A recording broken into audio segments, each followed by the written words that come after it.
going to discuss the laboratory. Um, it's one of the most important convolutional neural network labs because it teaches us what is happening inside the convolutional neural network instead of treating it as a black box. So, the goal of this laboratory, instead of using CNNs or convolutional neural networks for prediction, we look inside the network and answer the questions like, what does each convolutional layer detect? What do feature maps actually looks like? How does pooling affect information? And how does the receptive field grow? What happens inside the pre-trained ResNet? So, transforming images layer by layer. Let's tackle this first. So, first, we load an image using the helper utils that get ball and torch tensor. Imagine original image is the input is 24 by 24 by 3. This is what enters the convolutional neural network. So here in the first convolutional layer, the COM2, we input the 224 by 224 by 3 image, and we have the 16 different filters right, and the output would be 224 by 224 by 16, which means 16 feature maps. And we set the convolutional layer. The input channel is 3, the output channel is 16, and the kernel size is 3, and the stride is 1, and the padding is 1. So why 16 feature maps? Because the output channel is 16, so create 16 different kernels. Each kernel has different weights. Example, filter 1 detect edges, filter 2 detect curves, filter 3 detect corners, and filter until this fifth filter comes up to the filter 16 and detect another learned pattern. So every filter produces one feature maps. So in the laboratory, we visualize the feature maps. The feature map 1, the feature map 2. So each feature map highlights different parts of the image. However, a feature map is simply a response of one filter. Why do some feature maps look dark? Because that filter did not detect its preferred pattern. Example, if a filter detects vertical edges and the image contains almost none, then feature map was probably dark. Why do some feature maps look bright? Because that filter strongly detected something. Example, the filter detects circle, the ball contains a circle. Therefore, high activation, it will be brighter pixels. So here's the important idea. Different filters specialize different patterns. No one tells them we detect edges. Instead, during training, their weights are adjusted through backpropagation until they automatically specialize. Next is pooling layer. Next, it creates the max pool like 2D, and the kernel size is 2 and the stride is 2.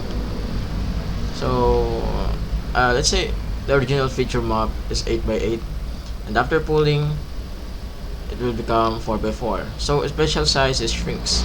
So why shrink it? Because less computation, less memory, larger receptive field, more robustness. Pooling keeps the strongest activation. Example, if we have the 2 by 2, like we have the 3, 2, 4, 7 in the window, it becomes 7. That's the strongest activation. So this is the strong activation among there.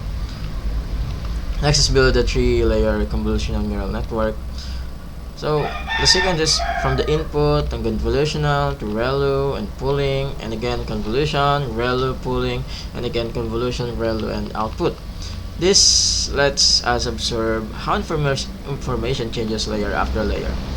So the early layers usually detect edges, texture, simple lines, color transitions, while the middle layers usually detect circles, corners, eyes, wheels, or leaf shapes, and the deep layers usually detect whole objects, faces, dogs, cars, balls. This is one of the biggest ideas in convolutional neural networks. So the network gradually builds from the pixels to edges to textures to parts to objects. Next is forward hooks. This is probably one of our newest concept. So we create the activation list, then registered forward hook. So what is forward hook? Normally we have the input, the layer 1, layer 2, layer 3, and prediction. Um, the intermediate outputs disappear. We never see them. A forward hook says before throwing away this layer output, save it. So layer 1, save feature maps, then continue. Think of it like putting camera inside the convolutional neural network. Without hook, we only see input and prediction. And with hook, we have the input, and layer 1 we capture the output, layer 2 we capture it, and layer 3 we capture the feature map, and then the prediction. Next is printing output shapes. The notebook prints output shape after convolutional, output shape after the pooling one, the output shape after convolutional 2, and so on. This helps us identify how spatial size changes from 224 by 224, reducing by half, like 112 by 112, and again 56 and 28 by 28, and so on. Next is receptive field. So receptive means the region of the original image that one neuron can see. Suppose we have the layer 1 and receptive field is 3 by 3, and layer 2 is receptive field is 7 by 7, layer 3 receptive field is 15 by 15, and layer 20 is therefore the entire image. Why does it grow? Because every neuron depends on previous neurons. Those previous neurons already summarize larger areas, so receptive fields expands naturally. So eventually one neuron can see the entire image, even if the feature map is tiny like 7 by 7. This way the deep convolution neural networks recognize complete objects. Next is pre-trained ResNet. We use the ResNet 50 in the laboratory instead of a small convolutional neural network. It's exciting because we're now looking inside the real convolutional neural network on millions of images. So the network loads the ResNet50 and the ImageNet weights. So it already knows some patterns like dog, cats, cars, birds, flowers, and glasses. Why process the image? We program the resize sender crop into tensor and normalized it.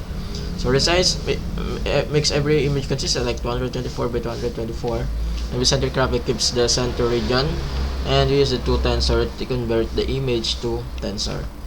So normalize means makes pixel values similar to the data used during training.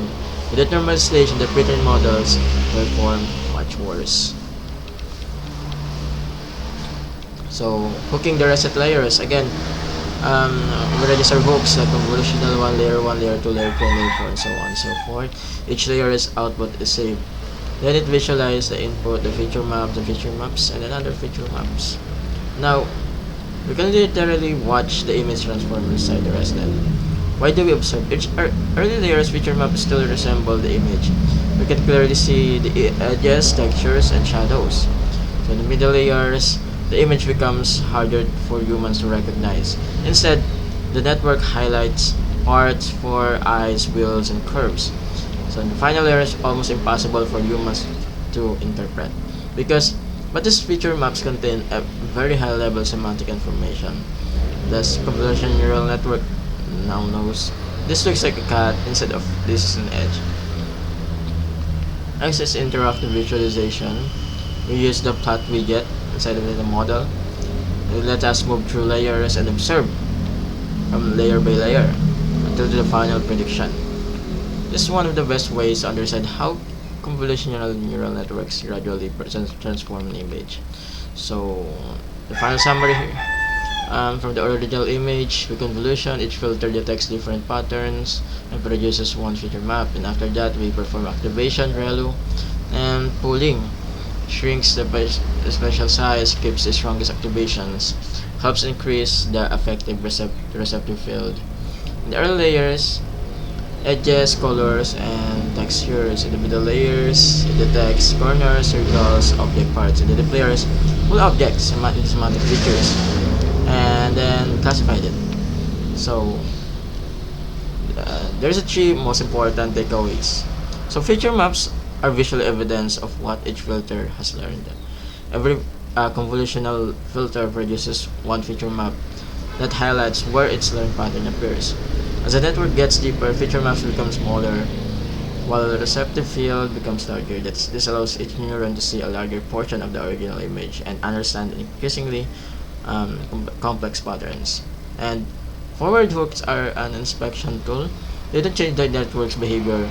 They simply let you capture the visualize and the intermediate outputs of each layer, making the convolutional neural network less of